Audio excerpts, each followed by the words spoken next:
Toshkent davlat sharqshunoslik universiteti turizm ishchi guruhi Surxondaryo viloyati Boysun tumanida.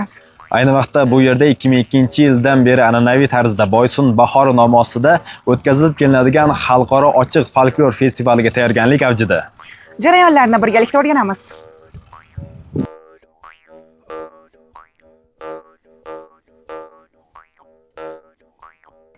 Festival hududida Surxondaryo viloyatining 14 ta tumani uchun maxsus joylar ajratilgan bo'lib, har birida ularning o'ziga xos xususiyatlari, qadriyatlari hamda boshqa jihatlari namoyish etilar ekan. Shulardan biri Sherobod tumani.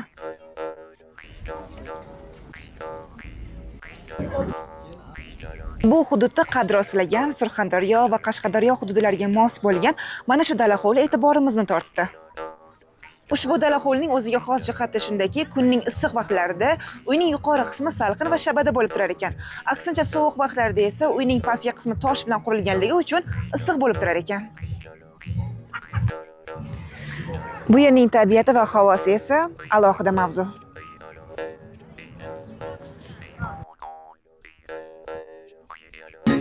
Ushbu festivalda namoyish etilayotgan hududlardan yana biri Sariosiyo tumaniga qarashli bo'lgan Sangardak sharsharasidir. Ushbu sharshara landshaftda mahalliy hunarmandlar tomonidan juda ham mohirona tarzda yaratilgan bo'lib, buni ko'rgan har bir tashrif buyuruvchini albatta haqiqiy sharsharani real ko'rishga bo'lgan ishtiyoqini oshira olishiga shubha qilmasa ham bo'ladi.